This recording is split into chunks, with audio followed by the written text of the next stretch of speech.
Hello everyone, welcome to IAS point. आज हम यहाँ पे बात करेंगे जो हमारा ये चल रहा था इसमें अधिकार और जिम्मेदारियों से रिलेटेड।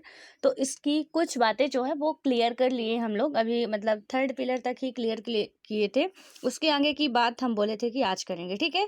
तो अब यहाँ पे बात करें, यहाँ पे क्योंकि कई सारे इसमें दिए गए थे कि हम क्या क्या कर सकते हैं, क्योंकि हमें अधिकार हैं तो इम्पोर्टेंट नहीं कि सिर्फ हम अपने अधिकारों को ही देखें। ज़रूरी ये भी है कि हम क्या करें, हमारे जो अधिकार हैं उनमें जिम्मेदारियां क्या क्या बनती हैं कि हम अपने अधिकार को भी यदि पीछे छोड़ दें तो जो रिस्पॉन्सिबिलिटियां हैं, तो यहाँ पे सिर्फ गवर्नमेंट की ही नहीं, हमारी भी क्या क्या रिस्पॉन्सिबिलिटी बनती है, तो वो हम लोग इसमें देख रहे हैं, ठीक है। एंड आई होप कि आपको ये थर्ड जितने भी तीन पहलू इसके पढ़े वो समझ में आ गए होंगे। अब यहाँ पे चौथे की हम बात करें यदि, तो इसमें क्या बताया गया कि नागरिकों को अपने अधिकारों पर लगाए जाने वाले नियंत्रणों के बारे में चौकस रहना होगा। यानी कि जितने भी नागरिक होते हैं, इसमें क्या बताया गया है कि जो भी वो यहाँ पे जो उनमें जो अधिकार है, तो क्या होता है कि उनमें नियंत्रण के बारे में चौकस रहना होगा कि क्या कैसे नियंत्रण लग रहे हैं या नहीं लग रहे हैं। देन उसके बाद क्या होता है यहाँ पे कि आजकल एक विषय जिस पर बहुत अधिक चर्चा हो रही है, यह बढ़ते प्रतिबंधों से संबंधित है। ये प्रतिबंध कई सरकारें यानी कि जितनी भी हमारी गवर्नमेंट होती हैं, राष्ट्रीय सुरक्षा के नाम पर लोगों की नागरिक स्वतंत्रताओं पर लगा रही है।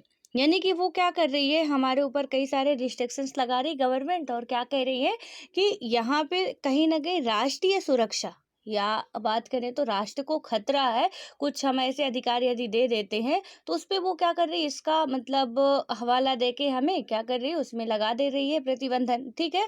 प्रतिबंध लगा देती है, उससे क्या होता है कि कहीं ना कहीं हमारे अधिकारों का हनन होता हमें प्रतीत होता है। तो क्या होगा कि नागरिकों के अधिकारों और भलाई की रक्षा के लिए जरूरी मानकर राष्ट्रीय सुरक्षा की हिफाजत का समर्थन किया जा सकता है। अब यहाँ पे यदि गवर्नमेंट लगा रही है, ठीक है, तो हमें ये पता है कि ठीक है वो गवर्नमेंट लगा रही है, और इसमें से बोला जा रहा है कि यहाँ पे क्या है, हमारी राष्ट्रीय सुरक्षा यदि ये नहीं रिस्ट्रिक्शंस लगाते तो कहीं ना कहीं वो खतरे पे है। तो हम क्या करेंगे कि हमें उस पे विरोध करने की बजाय समर्थन करने की ज़्यादा ज़रूरत वहाँ पे होगी। क्योंकि यदि सपोज ठीक है कि हमारे, क्योंकि हम और ऐसा तो नहीं कि हम और आप बस इस दुनिया में हैं, इस समाज में बहुत से ऐसे लोग हैं, तो जो भी निगेटिव भी हैं पॉजिटिव भी हैं, यानी अच्छे लोग भी हैं बुरे लोग भी हैं, ठीक है। तो हम यहाँ पे समझ चुके हैं कि दुनिया में कैसे कैसे लोग होते हैं एंड अधिकार हैं वो कितने हद तक है, वो भी चीज़ें समझ चुके हैं। तो अब जब यहाँ पे मान के चलिए कि एक बड़ा समूह के द्वारा गवर्नमेंट को लग रहा है कि खतरा है तो वो देश के नागरिक हमारे, लेकिन क्या लग रहा है कि राष्ट्रीय सुरक्षा को खतरा है, तो वहां पे वो रिस्ट्रिक्शंस लगा देगी। तो सिर्फ पर्टिकुलर उन पे नहीं लगाएगी कि उन पे लगा दे, वो फिर पूरी पब्लिक पे लागू होगा। तो हमें उसका समर्थन करना चाहिए, क्योंकि वो कहीं ना कहीं हमारे ही भले के लिए होगा।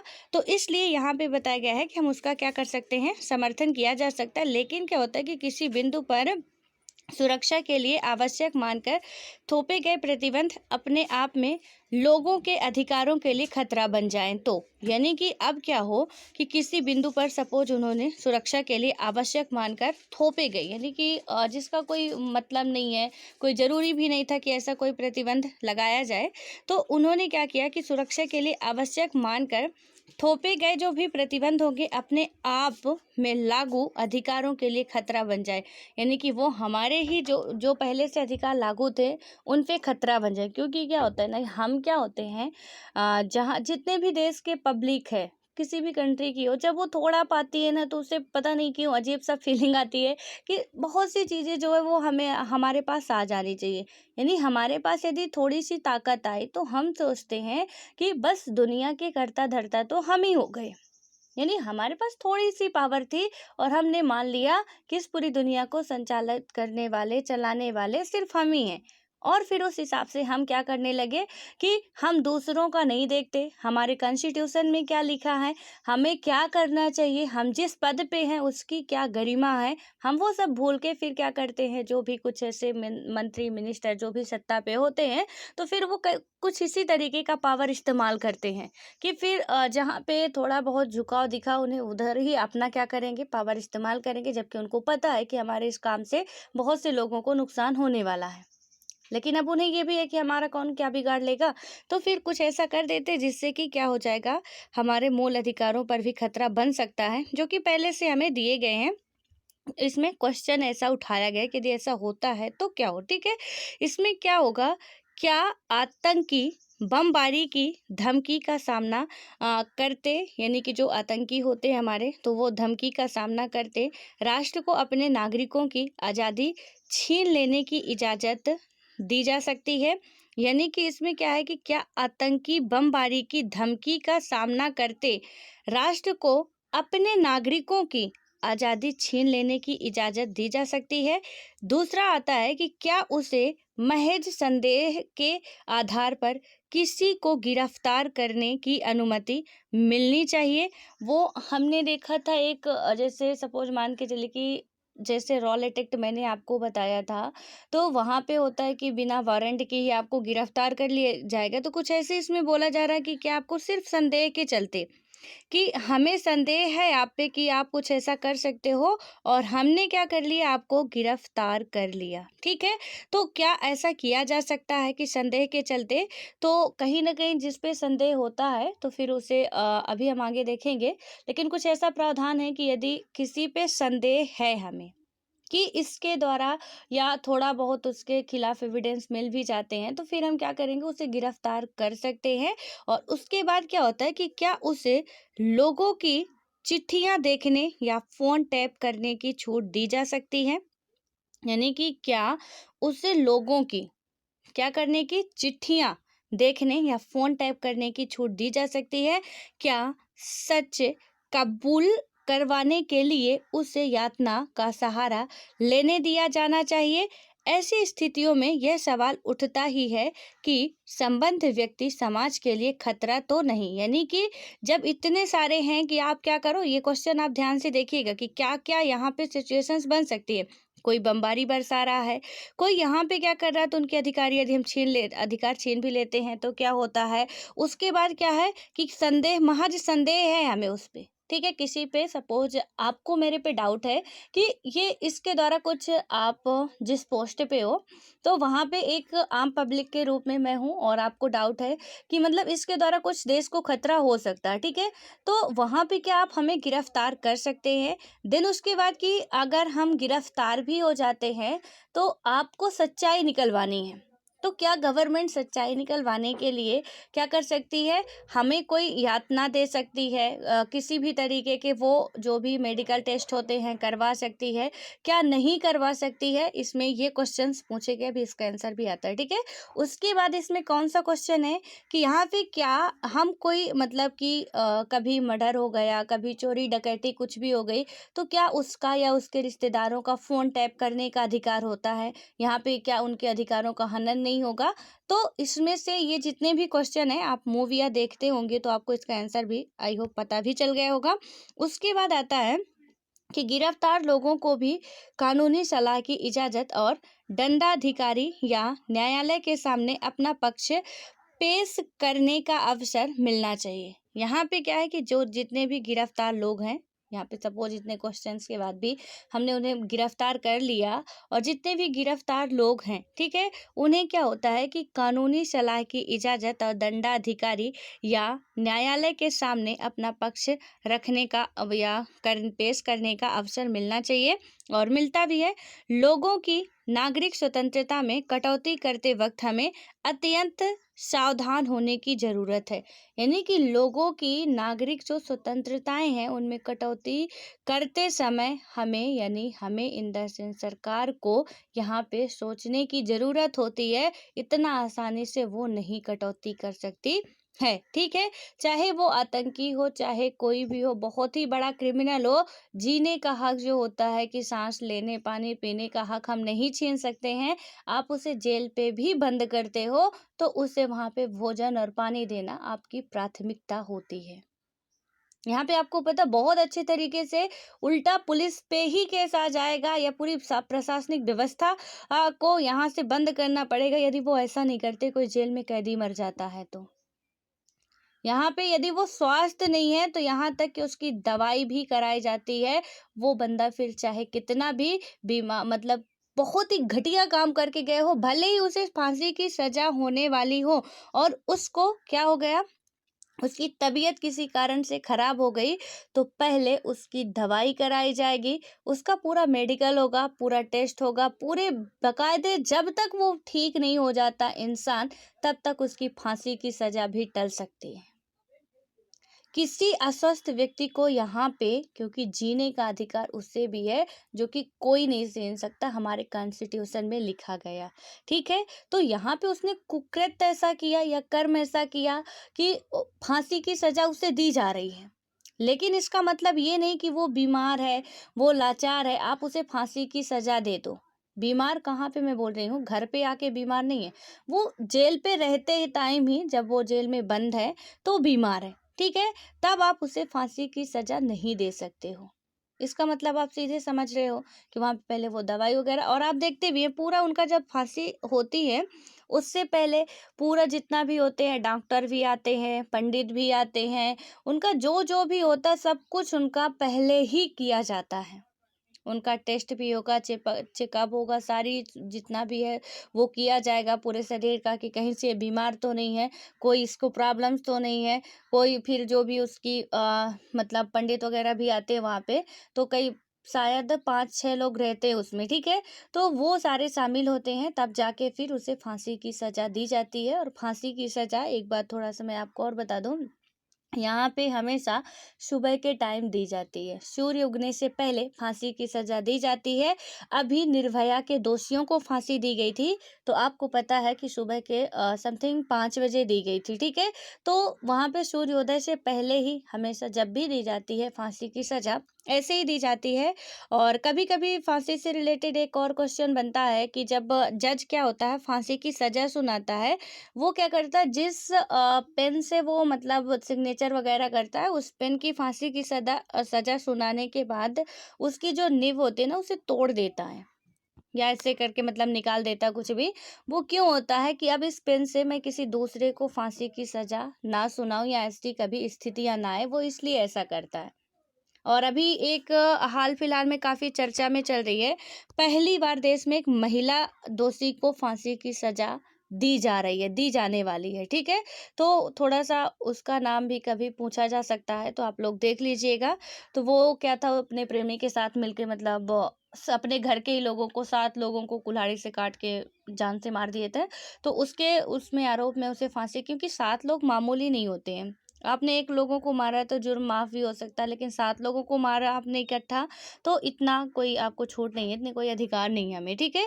तो अभी ये है, अभी तो फांसी मिली नहीं, बट चर्चा में काफी चल रहा है कि पहली महिला है देश की जिसे फांसी की सजा, क्योंकि अभी तक किसी महिला को फांसी की सजा नहीं दी गई है। अब यहाँ पे देखते हैं, खैर अपने इसमें टॉपिक पे आते हैं। तो इसमें क्या बताया गया कि हमें अपना पक्ष वगैरह रखने का अधिकार है। एंड उसके बाद क्या होता है कि लोगों की नागरिक स्वतंत्रता में कटौती करते वक्त हमें अत्यंत सावधान रहने की ज़रूरत होती है, क्योंकि इनका आसानी से दुरुपयोग किया जा सकता है। सरकारें निरंकुश हो सकती हैं और वे उन उद्देश्यों की ही जड़ खोज सकती हैं जिनके लिए सरकारें बनती हैं, ठीक है। यानी क्या हुआ कि लोगों के कल्याण की, इसलिए यह मानते हुए भी कि अधिकार कभी संपूर्ण सर्वोच्च नहीं हो सकते, हमें अपने और दूसरों के अधिकारों की रक्षा करने में चौकस रहने की जरूरत है, क्योंकि ये लोकतांत्रिक समाज की बुनियाद का निर्माण करते हैं। अब इसमें क्या बताया गया है कि इसमें यहाँ पे सावधान रहने की ज़रूरत क्यों है, क्योंकि सपोज आपने क्या कर दिया कि आपका मतलब यहाँ पे हम या आप जो भी है सरकार से रिलेटेड, ठीक है। तो सपोज सरकार ने क्या किया कि यहाँ पे आई सरकार निरंकुश है, यानी कि उसे किसी की भलाई बुराई से मतलब नहीं है, वो अपना देख रही है, ठीक है। अब उसमें क्या हुआ कि उसने मतलब ये तो पावर है ही कि आप अधिकार की कटौती कर सकते हो, प्रतिबंध लगा सकते हो। तो अब तो वो पता चले कि सीधे हमारे जीने पे ये प्रतिबंध लगा दे। तो यहाँ पे कहीं ना कहीं जैसे इंदिरा गांधी की सरकार में हुआ था कि सीधे मतलब किसी को ये पावर नहीं है, नसबंदी करा दी गई थी 1975 में, ये ऐसी घटनाएं हुई थी, ठीक है। तो वहां पे जब नसबंदी करा दी गई तो आपको पता है कि फिर सिचुएशन क्या हुई थी, दोबारा फिर उनकी सरकार नहीं भी आई थी।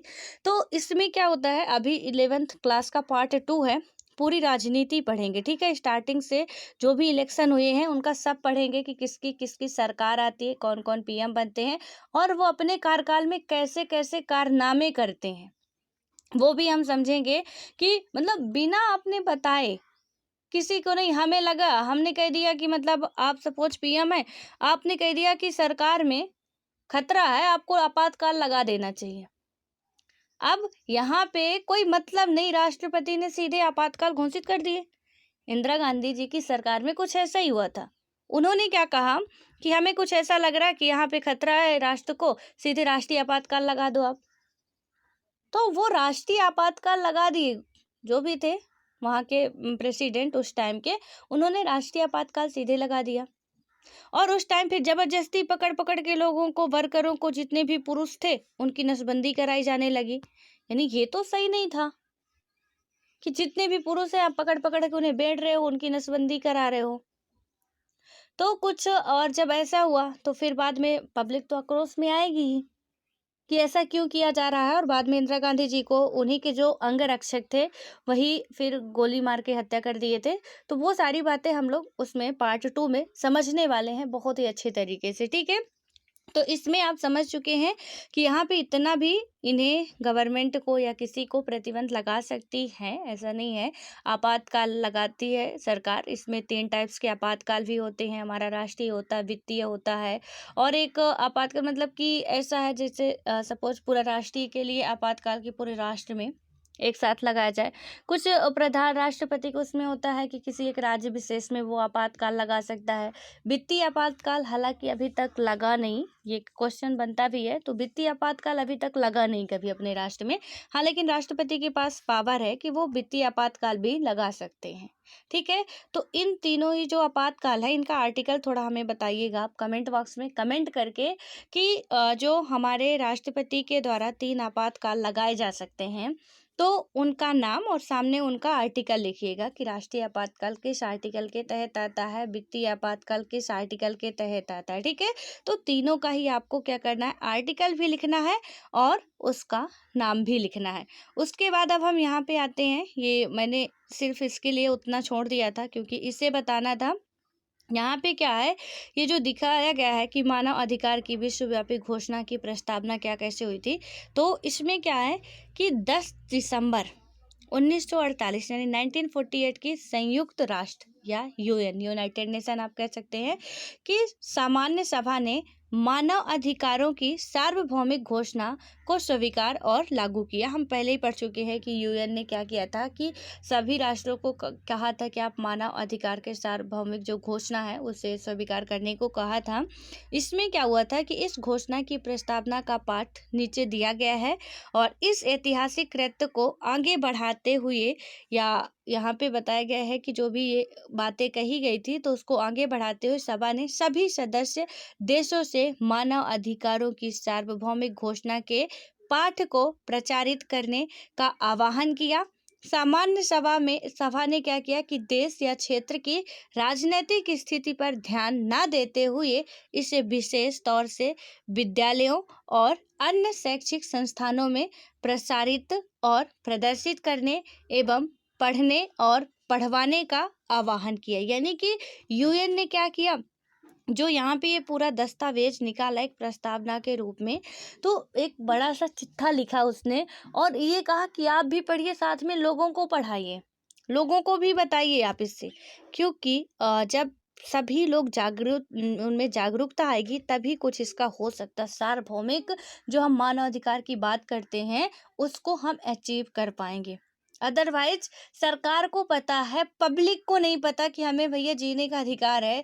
तो गवर्नमेंट यदि हमारे जीने के अधिकार को हमसे छीन भी रही है तो हमें तो पता ही नहीं, पता तो उन्हें है, उन्हें ही लागू करना, उन्हें ही छीनना है। और हमें जब पता नहीं है तो वो हमारा चाहे आत्महत्या कर, मतलब कि हमारी चाहे जान ले ले, चाहे वो हमारे अधिकार सारे छीन ले, क्योंकि हमें तो नहीं पता कि हमें कौन से अधिकार हैं, हमें कितने अधिकार हैं, क्या है। तो कॉन्स्टिट्यूशन में हमारे लिखे हुए हैं, हमारी गवर्नमेंट को पता है, प्रशासनिक अधिकारियों को पता है, लेकिन आम पब्लिक को वो नहीं पता है। और जब आम पब्लिक को वो चीज़ें नहीं पता है, आज भी आप देखिए यहाँ पे हम अभी पढ़ रहे हैं, ठीक है, आपको भी अभी तक बहुत सी चीज़ें नहीं पता रही होंगी और बहुत सी नहीं भी होंगी, लेकिन अब आप जब पढ़ रहे हो, अच्छे डिटेल से पढ़ रहे हो, उसका अध्ययन कर रहे हो, तो आपको वो चीज़ें कहीं ना कहीं अब अच्छे तरीके से समझ में आने लगी हैं। जितनी भी जो कंडीशन कैसे क्या बनता वो आप समझ सकते हो। लेकिन जो अभी भी नहीं पढ़ रहे हैं, जो सिर्फ अपना खेती किसानी अदर काम कर रहे हैं, या जो भी अपने वर्कर वगैरह हैं, तो जिनका पढ़ाई से वास्ता ही नहीं है या सिर्फ साक्षर हो गए हैं, तो उनसे क्या होगा कि मतलब उनको तो कोई अभी ये भी मतलब नहीं है कि हमारा क्या अधिकार है, क्या अधिकार नहीं। उनसे आप पूछ लो आपको कितने अधिकार मिले हुए हैं, क्या आपको जीने का अधिकार है, क्या आपको बोलने का अधिकार है, तो हाँ, ये वो अपने एटीट्यूड में बोल सकते हैं कि अरे हमारा अधिकार कौन छीन सकता है। लेकिन रियल में वो चीज़ें नहीं पता होती कि हम क्या कर सकते हैं, हमारे पास कानूनी अधिकार क्या है। ये दुनिया भर की जितनी भी बातें होती हैं, तो कहीं न कहीं आज भी नहीं पता होती, क्योंकि हम उन्हें कभी बताने की कोशिश नहीं किए। हम इन द सेंस सरकार, कि कभी भी कोई कैंपेन लगाया जाए, कहीं पे कोई जागरूकता अभियान चलाया जाए, उन्हें बताया जाए कि आप लोगों के लिए ये चीज़ें हैं एंड आप लोग इसका यूज़ करिए। तो यूएन ने यही कहा था कि आप तो करो भाई, ठीक है, आप भी इसको अध्ययन करो, साथ-साथ अपने जो जहाँ जिस देश में रह रहे हो उनको भी आप बताओ कि आपको ये चीज़ें हैं और यहाँ पे मिलनी चाहिए।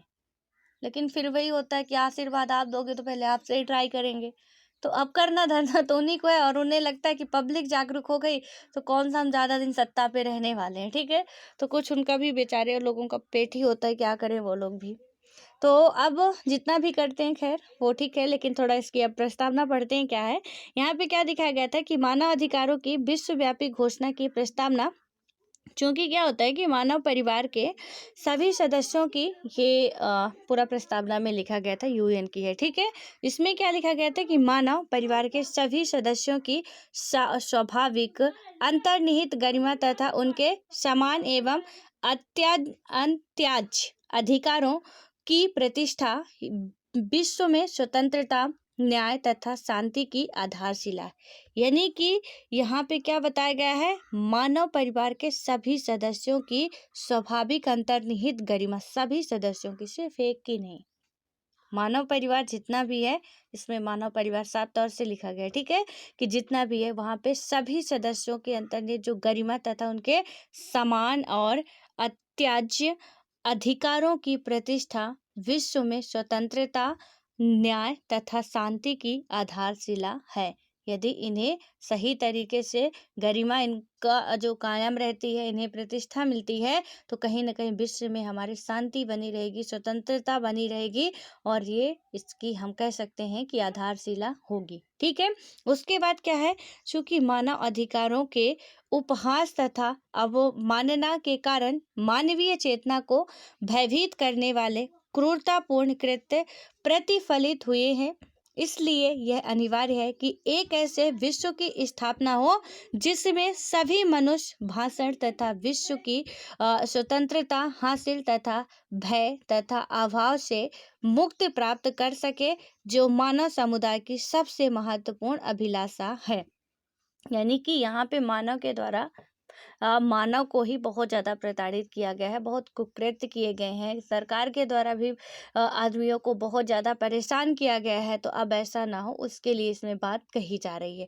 उसके बाद क्या आता है कि यह आवश्यक है कि मनुष्य को अत्याचार तथा दमन के विरुद्ध अंतिम अस्त्र के रूप में अ, विद्रोह ना करना पड़े, इसलिए विधि के शासन के द्वारा मानव अधिकारों की रक्षा हो। चूंकि राष्ट्रों के मध्य मित्रतापूर्ण संबंधों की स्थापना को प्रोत्साहित करना आवश्यक है। हम यदि हमारे देश में शांति रहेगी तो हम पड़ोसियों से भी शांति बनाने की कोशिश करेंगे। हम आपस में लड़े भिड़े जा रहे हैं, यानी कि जब आप देखिए यहाँ पे हो सकता है हमें आज़ादी पहले मिल जाती। थोड़ा सा इस एग्जाम्पल से आप समझिएगा, जो इसमें बात कही गई है, यूएन के द्वारा ये कहा गया था कि राष्ट्रों के मध्य मित्रता पूर्ण संबंधों की स्थापना को प्रोत्साहन करना आवश्यक है।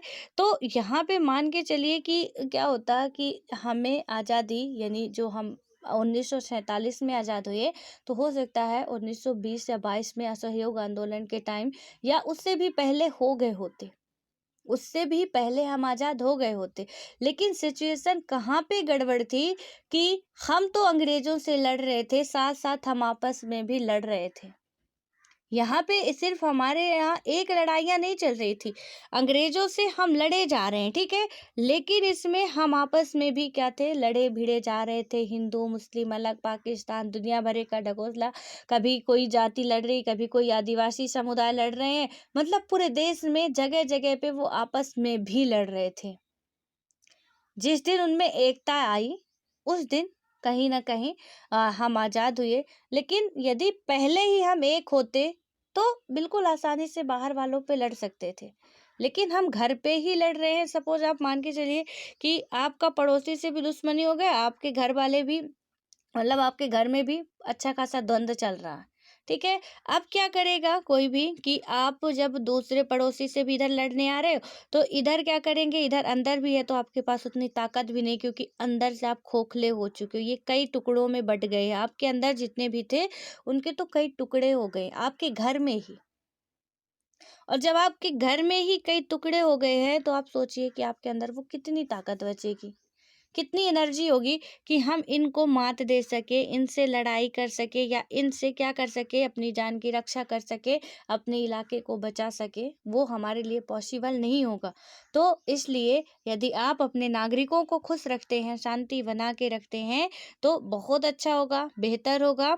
और यहाँ पे हम दूसरों से भी संबंध अच्छे बना सकते हैं, मित्रतापूर्ण संबंध, क्योंकि वो बहुत ज़रूरी होता है। हमें पड़ोसियों की ज़रूरत पड़ती ही पड़ती है, हम चाहे कितने भी महान क्यों ना हो जाएं, ठीक है। तो फिर वो चाहे पड़ोसी राष्ट्र हो, चाहे पड़ोसी राज्य हो हमारा, चाहे पड़ोसी हमारा हमारे बगल के पड़ोसी हो, ठीक है। कोई भी हो, जरूरत सबको पड़ती है। उसके बाद क्या होता है, चूंकि संयुक्त राष्ट्र संघ ने क्या किया है कि संयुक्त राष्ट्र संघ के देशों ने घोषणा पत्र में मूलभूत मानव अधिकारों, मनुष्य की गरिमा तथा महत्व तथा पुरुषों तथा महिलाओं के समान अधिकारों के प्रति अपना विश्वास पुनः स्थापित या पुनः व्यक्त किया। तथा यानी कि उन्होंने कहा ठीक है हम करेंगे जो भी है। तथा उन्होंने क्या किया, व्यापक स्वतंत्रता की उपलब्धि हेतु उत्तम जीवन स्तर तथा सामाजिक विकास को प्रोत्साहित करने का संकल्प भी उन्होंने लिया। उसके बाद क्या होता है कि चूंकि सदस्य देशों ने संयुक्त राष्ट्र संघ के सहयोग से मानव अधिकारों तथा मूल स्वतंत्रताओं के विश्व स्तर पर सम्मान तथा अनुपालन को प्रोत्साहित करने का संकल्प लिया।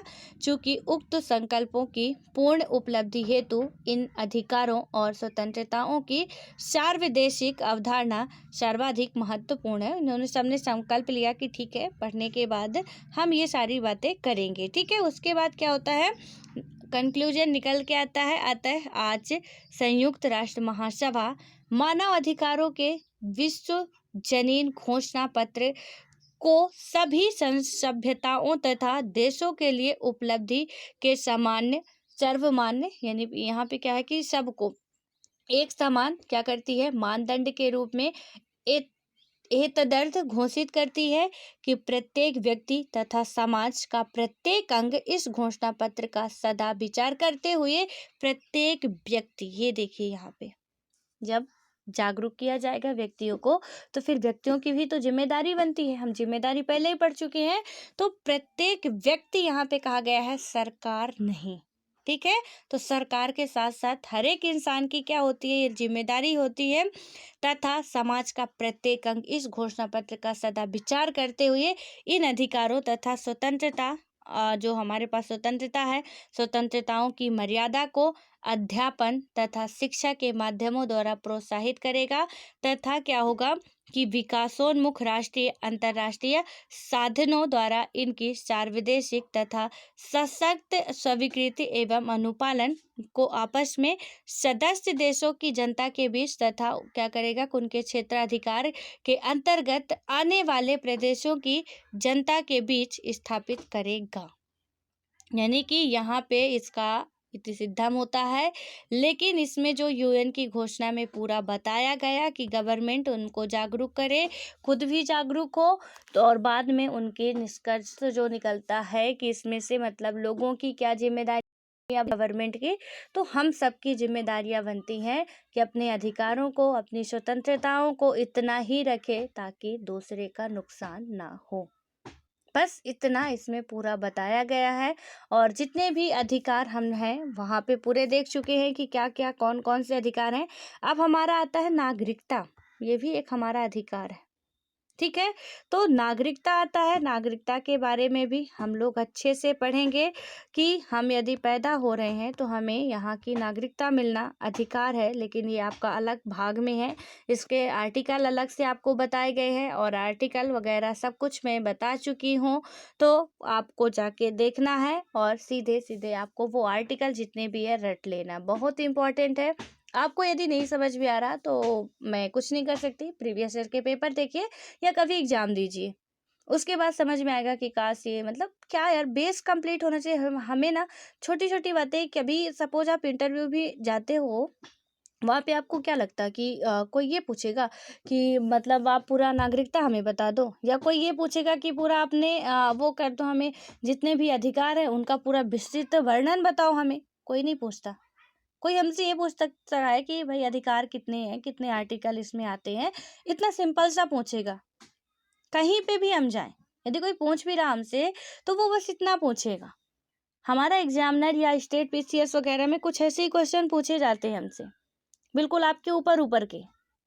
तो हम क्यों वो कमी रखें, मतलब छोटी सी बात की किसी ने पूछ लिया अकबर का जन्म कब हुआ, तो हम कहीं अकबर का जन्म कब हुआ था, बाबर के बाद आया था कि हुमायूं का बेटा है कि जहांगीर का बेटा है या जहांगीर अकबर का बेटा है। तो ये तो नॉर्मल बात है ना यार, कि थोड़ा हमारा ये कंसेप्ट क्लियर होना चाहिए कि अकबर जहांगीर का नहीं, हुमायूं का बेटा है। तो वो चीज़ें हैं आप लोग, तो इसलिए है मैं कह रही हूँ कि ये गलतियाँ मत करिए आप, कि ये आर्टिकल पढ़ना क्या ज़रूरी है नहीं है। लक्ष्मीकांत आपको किसी का वीडियो भी नहीं देखना है, तो यदि नहीं भी देखना चाहते हैं तो मैं बता रही हूँ आपको, लक्ष्मीकांत के लास्ट पेजेस में जो जो एम लक्ष्मीकांत की बुक होती है उसमें लास्ट पेज में उसके, ठीक है, सबसे एंडिंग में वहाँ पे वो सारे आर्टिकल आपको दिए गए हैं, सिर्फ आर्टिकल, उसके आगे जो बातें थोड़ा बहुत उसको पढ़ लीजिए आप, वहीं से आपका काम हो जाएगा।